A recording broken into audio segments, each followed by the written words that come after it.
Welcome to the Way Forward with Art TV. Today in our studio we have Professor Cooray from the International University of Japan to speak on the very specific subject of political economy. We will discuss the benefits of it, what we lack and where we could go with it. Welcome to the show, Professor Thank you, Cooray. Chanaka, for getting me here. Professor, I would initially like to know very simply what we mean when you say political economy. Right. Okay. So let me explain briefly what we mean by political economy. So we start with human activities basically when we look at human activities, because in political economy we look at how people interact with each other. And also in any economy there are three kind of stakeholders: market, government or the state, and the civil society. So in political economy we look at how these three sectors interact each other. Right. And in normal economic analysis we have different perspective, different way of analyzing economic activities. If we look at human activities, basically we normally refers to two major human activities. Human activities relating to consumption, right. Human activities relating to production. So these are the two major activities you and I and everybody basically are doing every day from morning until sleep. Right. So in economics analysis we use these human activities. We look at all these human activities and divide into four sectors. We call it firms, household, government and external sector. And all these activities are done in three markets: goods market, financial market and factor market or resource market. So when we look at all these four sectors and three markets, we call it economy. Right. And that analysis, we basically economists use that analysis, but political economists have different way of analyzing this. Political economy we use three sectors: the state, because state comes here, and the civil society also there, and the market. So in political economy, as I said before, we are looking at how these three sectors interact each other, because right. Different sectors have different objectives, different aims, yes. Different targets, and always these their objectives or the aims are conflicting each other. So right. We have to look at carefully how these different stakeholders try to achieve different targets. Right. So that is in a nutshell what political economy is all about. Yes. So because I was always under the impression that these sectors should work together, because in the end shouldn't it all happen for the betterment of the people? Exactly. Right. So now going to our next point, if I were to say that when you see our economy here, yes. Now I don't know, I can't say this is a happening thing, because from 70 years since independence we haven't gone further. We have got more into debt, we have got more troubles. I mean, there are lots of lights and shops on, but it's not exactly. Real development. What would you say that we lack here? Yes, very interesting question. When we look at how the Sri Lankan economy has performed since independence, different governments have implemented different political economy, the different political economy perspectives. For example, some governments have implemented market-oriented policies, and some have implemented socialist type policies. Yes.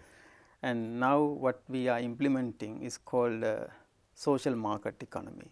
Basically, Germany is implementing that. And when we look at our performance, there are so many things, so many areas where we have achieved many things, and I think it's we can claim credit for that. Okay. But at the same time, we have failed utterly in some areas. Right. Let me put some kind of challenges that we are facing right now when we look at the political economy aspect of the country. The main thing I want to focus here is normally dog wag the tails. Right. But now it is different. So that It's the a tail that wags the dog. tail wags the dog. That's the kind of, if I want to put the whole political economy aspect in a simple terms. Right. Because the two minor political parties are challenging the government, and they are in a situation where the major political party has to listen all the time. Yes. And so it's a kind of challenging situation. And at the same time, I mentioned three aspects in political economy. Markets always not perfect. Market has failures. Yes. And when market have failures, government has to take care of that. And government also not perfect. Yeah. So when government, we call it government failures. So Yes. government has failures. Yes. So when government make failures, civil society has to take care of that. Yes, of course. So therefore, in order to have a kind of balanced political economy situation, we have to have these three stakeholders having very equal the important place. We have to have strong state, we have to have strong market, we have to have strong civil society. Because government doesn't like civil society because government failures are being criticized by civil society, including media. Right. So that is why I feel that nowadays media has freedom to say many things. So in fact it's improving.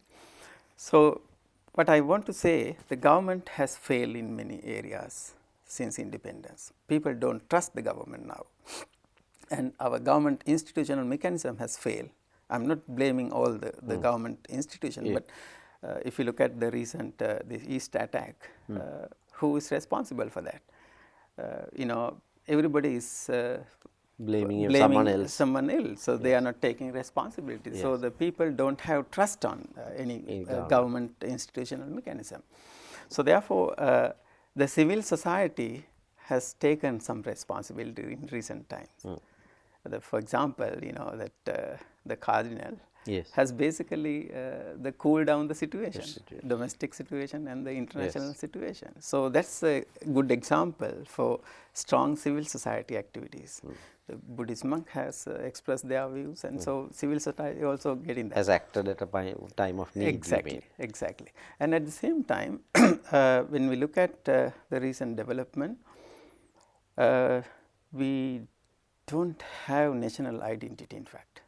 We have to think of who we are. Are we Sri Lankans, or whether we are multi-ethnic, multicultural society, or I don't know. We have to have a kind of national identity. Collective we identity. Have collective identity. We have to define our nation. We have to think of the future vision, and we have to think of the future mission also. Yeah, so those are what we actually need to do, what we lack in at the moment. future. No? Yes, yes. Yes. So now when you go to say, now you spoke of two segments, the government and the civil society. Right. You didn't talk of the market segment. Yes. Now in a crisis situation in this country, I don't think the banks, all that, there was a lot of appeals for help, like restructuring loans, and because this is not a rich country, no matter whatever they say, right? The people are still quite poor, or they are struggling, they have to borrow for everything. Right. I mean, it is so bad that now they have to borrow to buy the kitchen pots and pans. Right. I mean, they are also on finance, no? Exactly. You have to buy the cooker on finance, you have to buy the kitchenware on finance. I mean, this is where we really are. I believe that if we really look at where we are, we will want to get out of the place. Exactly. Instead of being very happy in some place, thinking that we are okay. Yes, yes. So now this time, how do you think the market reacted? Yes. Did they react properly or did they not? When we look at the whole story, the market, in order for market to work perfectly, there are certain conditions that we need to fulfill. For example, as I said before, market make mistakes. But when we look at 1977 economic policies of Sri Lanka, so we basically introduced market-oriented policies, what we call it neoliberal policies, advocated by many international companies, including IMF and World Bank. and also those policies were advocated by Reagan, the President Reagan. We call it Reaganomics, and then Margaret Thatcher. So Right. these are the two kind of political leaders who try to introduce these policies. When we introduced these open economic policies, and we thought that we basically give more way for market economy to work, but it didn't happen in fact, Yes. because the government has to do certain fulfill certain things if the market want to perfectly work. Because I strongly believe market economy, in fact, the market forces or the price mechanism. Because when government make decision, basically it is extremely difficult for government to look at the everybody's needs. It is extremely difficult task. So therefore, economists believe that market is the good way of organizing economic activities. Yes. So in after independence, in fact, we have not implemented proper market economies. We have failed in that aspect also. True. Now, I must ask you now, you are in Japan. Yes. You've been there now. Japan was a country that was wiped out flat after the war. Right. Right? The Americans pumped in money, then it was getting too expensive. They helped them to get on their feet, and they have not only got on their feet, they have gone ahead. I mean, the war they couldn't win, they have won economically now. Right. Now, we got our independence around the same time, and we were at a very high level in Asia. Yes. But now, we have gone to two ends of the scale. Exactly. So, if you take the other two factors as well, the government and the civil society along with the market, where did Japan do right? What did Japan do right? And what did we not do? Right. When we look at, until recently, Japan economy was number 2, and still, US economy is number 1. And number 2 economy now, China has become number 2 economy, and Japan has become number 3 economy in the world, and German, the biggest economy in Europe, is number 4. And when we look at these 4 countries' economic policies, particularly as you have correctly mentioned, after World War II, Japan started their economic growth. When Germany was hit, Germany was also hit by World War, and Korea was hit by all these Korean wars and the World War II, and so. These are very classical example. In fact, it's very similar to Sri Lankan situation, because Sri Lanka also had, faced, the prolonged conflict for 25 years. And Japan, after World War II, German. If you look at this German-Japan development, rich development experience, we can learn many things. What Japan implemented, to answer your question correctly, Japan had a very interesting market oriented policies. In fact, they implemented the capitalist system basically, but the government intervene in their development activities. They monitor very closely, and their model is being replicated by many countries by the rest of the world. And their model is called developmental capitalism. It is not like pure capitalist system, but the government has interfered, the guided the market activities, particularly through MITI, Ministry of Trade and Industry. We will go in for a short break now. We will be back soon to continue this discussion with Professor Cooray.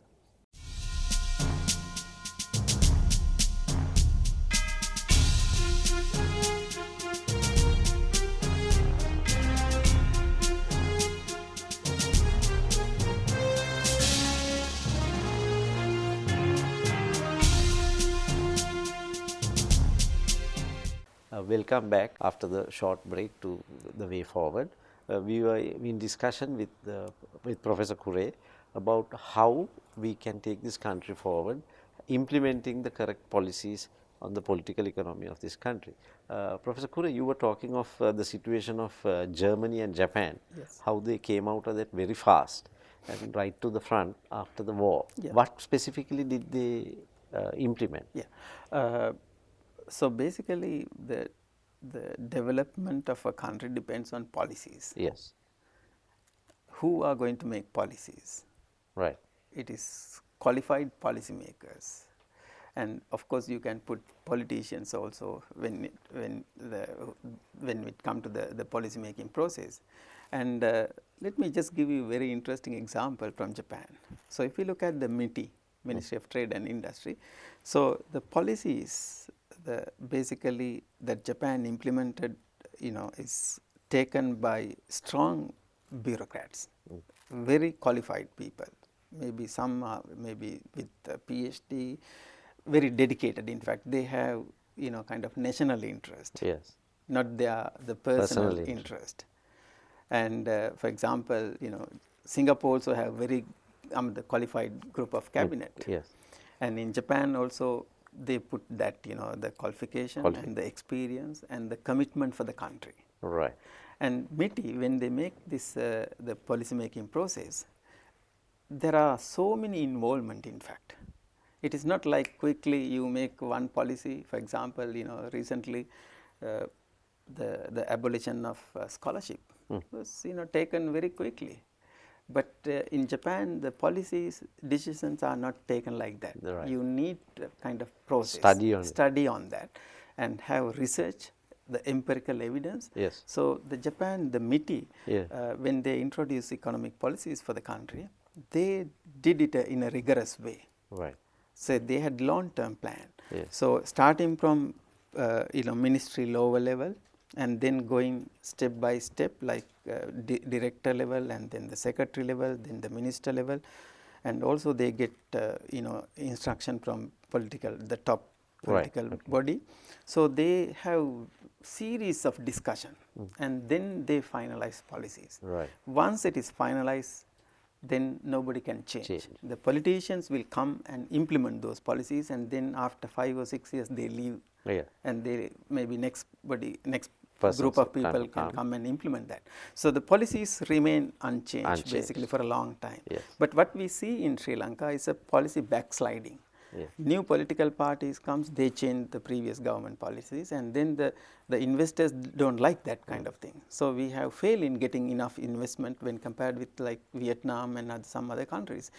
And if you look at the Cambodia and the Korea, for example, World Bank described Korea as a failure case after World War II. And Sri Lanka they saw as a kind of promising nation, but now it is the opposite. And I was in Cambodia. They didn't have national universities when I visited Cambodia in early the 90s. In the 90s? Yes, yes. But now they have about 40 private universities, Cambodia. And I was in Bangladesh, Chittagong University of Science and Technology. I saw about 300 Sri Lankan students in medical faculty. Right. Can you believe that we have very good medical faculties, but some of our students are leaving this country for higher studies. It's a kind of a lot of them are leaving. Yeah, it's an unfortunate situation. Yeah, because here the policies what they take 25,000 a year or something. Exactly. Which hasn't grown. Exactly. Every year, I mean. So what I want to emphasize is the institutional mechanism is very important with qualified people. Right. And let me give you another example. If you look at the European history and the American history, so North America and South America were basically, is a new economy. Yes. Maybe 200, 300 years history, yes. right? And European people settle in North America and South America. Okay. Now, North America, US and Canada is completely different from what we see in South America, Latin America. So the level of development is completely different. One can ask why it is different. It is mainly because of institutional mechanism. Right. So US and Canada has a very beautiful institutional mechanism, but in political economy we call it inclusive economic institution, inclusive political institution. And the other group, the Latin American political institution, we call it exclusive institution. So for a country like in Sri Lanka, we need to have inclusive economic policies, inclusive institution, political economic institution. So I think that is what we are lacking. We have to get that from those countries. We have to follow a good example. Example from maybe best practices from elsewhere. Yes. I'm not saying that we should implement policies as it is. Yes, of course. We must adapt. Yeah, we have to have what we call it self-reliance policy. China is doing that, Indonesia is doing that, India is doing that, Brazil is doing that. And we have to get different perspectives, the best practices from these four top countries and other countries, and make it kind of our own policies. Make it suit us. That's what you Yes, mean. it should be based on our resource availability, our culture, Yeah. our institutional mechanism. Basically, it should fit to our own country, and we have to have our own policies, own institutional mechanism. That work actually for us, a tailor-made Exactly. thing. Yes, Yeah. yes. Now, can you give me, say, 2 examples Yes. of specifically what we could change here? What Like I what you say, immediate need. Yes. Just 2 examples of what you see has to be done. Right. In fact, what I see in the future, if we want to develop this country, as I correctly mentioned, as I mentioned before, we have to define who we are. We have to have a vision. One country, perhaps maybe the one nation. I don't know. We have to decide that. And also, we need to have a clear mission. I think major mission of this country, these 3 stakeholders, the market, state, and the civil society.